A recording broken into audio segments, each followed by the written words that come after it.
Iran faces mounting international pressure, questions swirling about its political future and foreign influence following a rare press conference by the exiled Crown Prince. Joining us now to discuss is Tim Harcourt from UTS in Sydney, also the Airport Economist channel and Footynomics right here on Ticker. Big week, obviously, in Middle Eastern politics.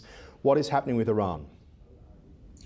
Well, it's interesting, of course, now that Iran has had its nuclear capability obliterated by the US strikes, it basically weakens them militarily, and that has ramifications for the rest of the Middle East. But of course, it's put great pressure on the regime. They've lost a lot of key political, nuclear scientific leaders and military operatives in the strikes, but also it weakens the regime.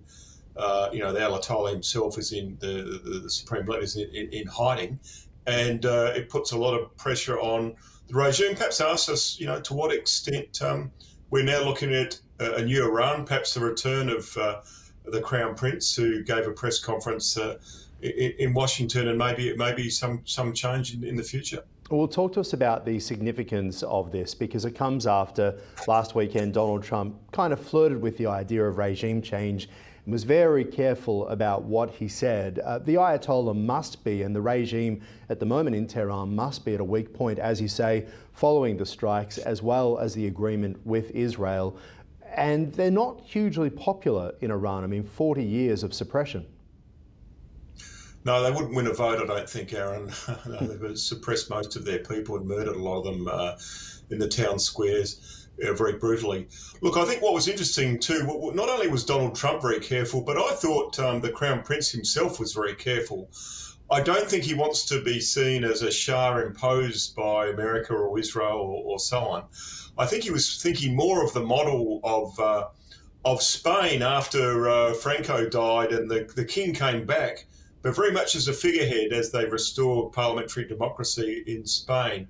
So I think the Crown Prince has just been very careful to basically say, if the people wish me to return and lead a transition while we return to normal, economic stability and democracy, then he's willing to do it. I think he was very careful to not be seen as a puppet, figure being imposed on the will of the Iranian people. Which I guess is trying to go down the path of what we've seen through Europe, right? That these, as you mentioned, that you have these, a royal family that is there, but you end up in some form of democracy. And this is the Crown Prince, of course, that we're talking about here. How would this happen?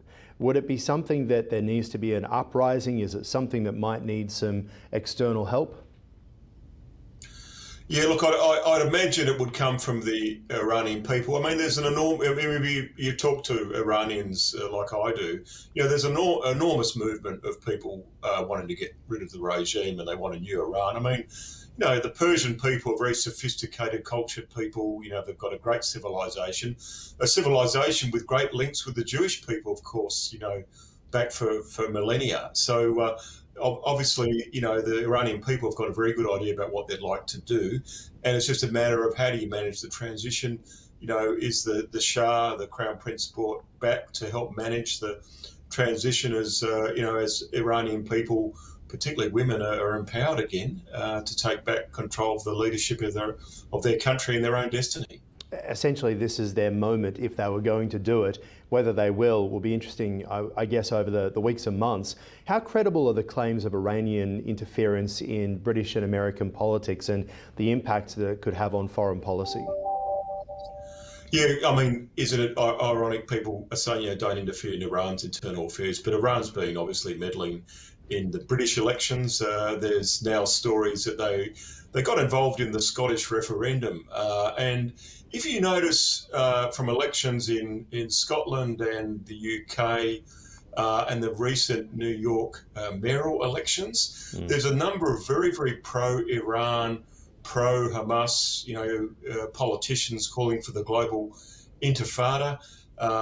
Many of fundamentalist Muslim background, not all of them, of course, in the Greens Party and on the far left, and they're now playing a very prominent role in local politics and state and domestic politics in the UK and in the USA and in Europe and throughout the West. So there's clearly a push by Iran to interfere in the elections of Western countries, in the universities. We talk a lot about Russian and Chinese interference, but we haven't really had a look very closely at the role of fundamentalist Islam in Western institutions like democracies and like universities. Obviously, Donald Trump made allegations that there was some sort of threat on his life from Iran during the US election. What role might exiled opposition figures actually play here? Talk to us about all of this.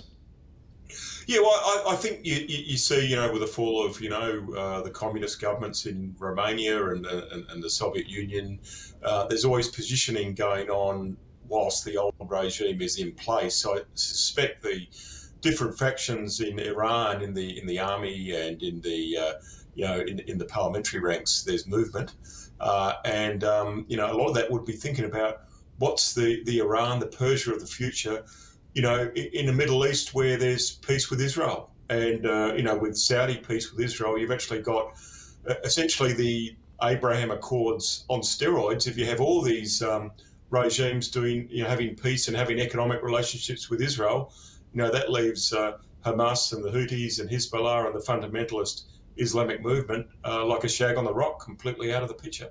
Yeah, all right, we'll leave it there for now. The airport economist, as always, giving us some great insights there. We'll talk to you soon, Tim Harcourt. Thanks. Thank you, Aaron.